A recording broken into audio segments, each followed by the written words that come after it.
And good afternoon again. Welcome back to NERC Compliance Conversations, part three of our series on NERC CIP compliance. Dwayne Strapper here, TRC NERC Compliance Director. Go ahead and introduce yourself again, Mr. Brandon. Sure. Brendan Miller, a NERC Compliance Specialist. I've been with TRC a little over a year now. Kind of started out my career in the United States Navy in cyber and IT operations, then transitioned over to a municipal electric utility. Was there for several years, and then in the compliance space, as well as transitioning over into more of an EMS SCADA administrator type role, working in everything from OT support to cybersecurity and point-to-point testing, and that sort of thing. CIP-004 security personnel and training, one of the things that we've always seemed to find in the industry, it's another one of those most violated NERC CIP standards, and a requirement in particular, requirement R5.1, which is the revocation of NERC CIP access within a 24-hour period of termination, retirement, or folks going back to school. What are one of the things that you're seeing that makes it such a hot topic of discussion in the industry? Sure. It's not a technical standard, generally speaking. I mean, you can put some technical controls in place to kind of reduce that risk, but it's highly dependent on people. And, do you know who exactly is on your access switch? I imagine you do. When that person leaves, for example, is it on a Friday at 5 o'clock, and then the IT manager, for example, forgets to send over the access revocation? All of a sudden, now you're, potentially 1, 2, or 3 days out of compliance. Does your HR department handle revocations, right? So as someone leaves the organization, how frequently are they sending out those notices? Is their intent to send it out only weekly, which, some HR departments do? Well, then you're potentially 6 or so days out of compliance, right? Before you ever know that somebody has left the organization. It is certainly a challenge, because you've got to take that access away within 24 hours, specific to that requirement. And then two, with the reinvestigation, or the PRA requirement being 7 years, it is such a long window. Chances are the person that started that process for that individual may or may not be at the organization anymore. And so you got to depend on, processes that have been built up over time to ensure that there's, checks and balances to make sure that person gets a new updated background check, right? So that they're not left out to dry, come 7 years, and all of a sudden one day, now you're out of compliance because they didn't get a new background check. One, that PRA process, and two, the revocation. And three is, you want to make sure that you've validated that their check is good, and they, all of the necessary personnel that have the authority to sign off on that individual have done so per your process and your policy, so that you don't arbitrarily grant them access until they've met all the requirements as well. So, Yeah. And I mean, that's why we always say, NERC compliance is a team sport. It has to be a community effort. And you made a very good point in making sure that HR definitely has to be in the mix.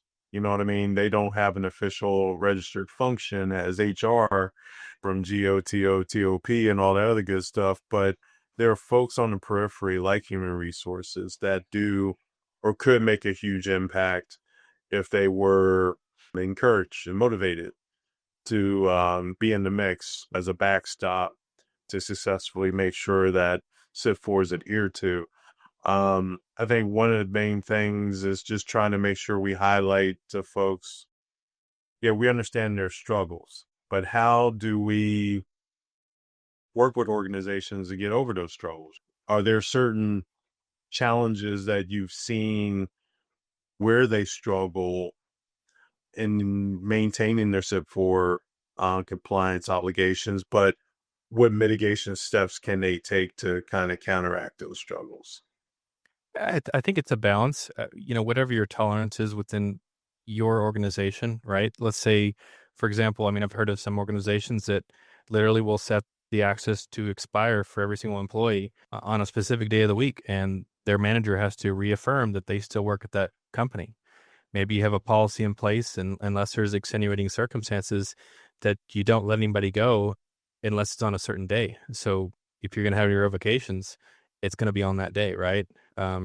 Retirements are a little different, right? But that's the thing. Usually when somebody retires, unless it's, a sudden deal, you know about it several weeks in advance. So a lot of times you can go in the system, set their access to expire on that day so that, by 5 o'clock that day, they've been fully revoked and that there's no leftover lingering access where they could potentially get back into the system. That's for electronically speaking. Two, do you have a key management protocol in place?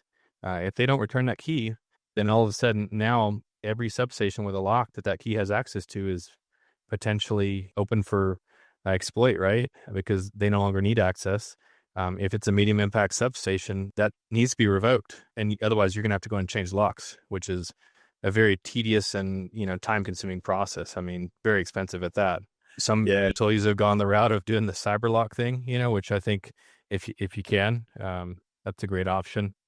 But yeah, a lot of little nuances to keep track of, especially considering this is a very people centric administrative type standard. So yeah, human error really does play into CIP-004 adherence for sure. And I think another good point is co-ops and interns. It feels like a lot of low hanging fruit because when they come on board, they're going to be here for the summer or be here for a semester, and when those dates are. Why not just in advance go ahead and absolutely, plan a system? Hey, we're going to revoke so and so's access by this date. And if for some reason there's extenuating circumstances, I'd rather go through the 15, 30, 60-minute jumping through hoops on the back end, which isn't going to be an incident that's going to cost you money on the back end. So again, anything that you can do to monitor where your folks are and strategically have those controls available, have that data available, even if it's like putting together a dashboard. I know with the 7-year lead time in between updates to the PRA, you have time. So maybe you put that on more of a quarterly, semi-annual watch list to make sure folks aren't falling in the cracks. But with the 24-hour revocation timeline, to have that on more of a weekly watch list to make sure everything is good so that you don't go and you be on a week. I mean, yeah. just those safeguards you want to make sure you put in place. One thing that I think that's kind of overlooked is, you got your contractors and your vendors, right? Generally speaking, that's kind of outside of your purview, and you don't necessarily know what's going to happen. Like, let's say, unless you got it contractually built in, which I recommend that when you're establishing those contracts, you consider implementing that language. So the contract or the vendor, for example, is required to notify you in the event of a revocation, right? Or somebody gets terminated or retirement or that sort of thing. If they have access 24 hours, they have to be revoked. So that needs to be in the contract, I would recommend. Right, right. And it goes back to reinforcing the culture of compliance, whether it be internal to the company, but most importantly, who they do business with. You want to make sure, like with TRC, we're well aware of the NERC compliance obligations of our customers, our clients that we engage with.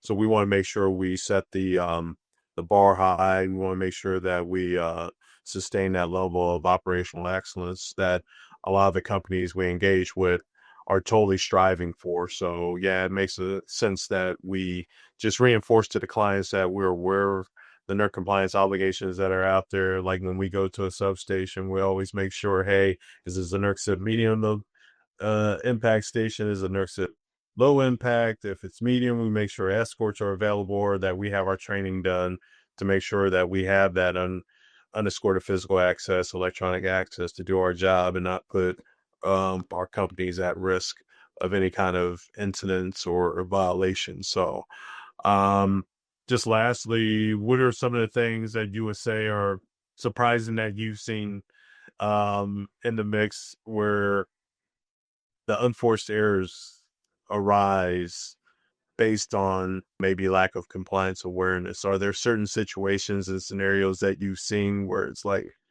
man, I wish we would have done this differently? We'd had a more positive outcome. Yeah, I think realistically is trying to keep that list small. That's a good thing to keep in mind because not everybody has that vested interest that you're going to have on the compliance side of things, especially if you're in an organization that does have shared roles, right? If those roles overlap or those positions change, I think that you have some chances for, things to occur. But to your point there, I mean, I haven't seen, instances where somebody would retain access for somewhere up to 6 months after they no longer needed it. I mean, that's a pretty serious violation potentially. Either the client or either the utility or whoever may incur. Whoever the registered entity is, right? Right, right. And again, it's all about avoiding unforced errors, you Right. know. And when you look at internal controls, it feels like you can't have enough internal controls. And again, you just want to make sure you're formally documenting your policies, procedures, guidelines, but more importantly, if you can strategically embed checkpoints and action items into other workflows, policies, procedures, and guidelines of neighboring departments that you engage with on a regular routine basis, you tend to wind up with more positive outcomes than not when you look at it more as a team sport as opposed to everybody in their own silos and kind of taking the Hunger Games approach to compliance. So, but yeah, man, once again, appreciate your time as always, sharing your insights from a NERC compliance standpoint. Can't wait until we get back together for part 4 of the NERC compliance series. Great talking Thanks with again, you, Tony. man. Always a pleasure. Yeah, appreciate you, bud.